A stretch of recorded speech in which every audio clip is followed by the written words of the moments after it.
tupang itim. Marahil dahil sa magkakapatid ako ang suwain. Sa paggawa ng kalokohan ay baliw na aliw. Kinukupitan si Itay, panay sagot ko kay inay. Sa tuwing hindi nabibigay ang aking mga hiling, uuwi akong lasing, kapiling ko ay ang dilim na sa akin ay sumasalamin. Sa harapan malinis ang aking sarili, pagtalikod ko ang mga tao'y nagsasabing mahaba ang aking sungay, hari ng sariling buhay. Ang mga demonyo ay sa akin nagbibigay ng bugay. Aking mga kapatid, balot na rin ang takot. Puro batok ang inabot, ang mukhay nakasimangot. Wala namang multo, ngunit lahat nangingilabot. Ang inalagaan ni na tupa ay tunay na salot. Tinatanong ko ang sarili kung ano ba ang dapat na tamang gagawin upang mata ay maimulat sa dilim na sa akin ay sumakop sapagkat tao ko ay bumanot.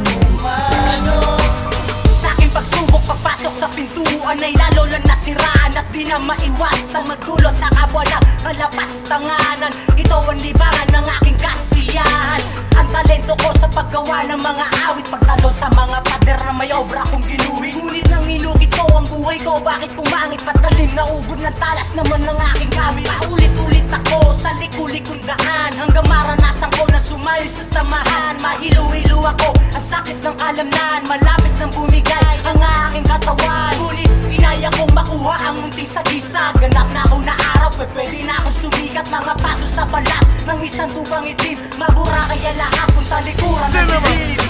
Tinatanong ko ang sarili kung ano ba ang dapat na tamang gagawin upang mata ay maimulat sa dilim na sa akin ay sumakop sapagkat tao ko ay bumanot. Noon pinilit kong magbago ang kaso, wala rin nangyari na pagbabago. At talong naging gago, hari ng kaliuno. Mula ng kabataan hanggang magbinatilyo ako, kung sino-sino na lang ang aking gagaguhin at gagawin lahat ng aking naisip. Ang mga tao sa akin palaging nakatingin, naman ng mga bulungan at usapin. Ang dilim na sanay na ako na manirahan, malayang nagagawa makasalanan kalayawan. Wala na akong inatupag kundi makipag-inuman, palagi akong puyat magdamagan ng kwentuhan kasama ang kaibigan, kalaro sa damuhan na aking sinigaan, 5 beses sinintihan. Ako matupang itim, salog ng kamunduhan, may bukas pa nga kaya ako matatagpuan.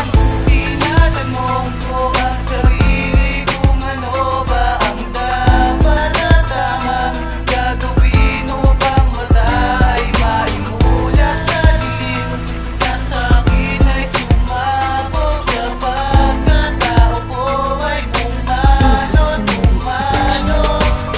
Huli na ba para iguhit ang hugis na tama sa aking buhay? Kung maiksi na ang labis sa paggamit ko ng labis na pudpod katatasa, at nauubos na rin ang gamit ko na pambura. Oo, tama nga sila na sa huli ang pagsisisi kung ano ang tinanim, siya rin ang maaani. Ako ang tupang itim, nagsilbi mo sa lamin. Sana wag mong hintayin na buhay pa at singil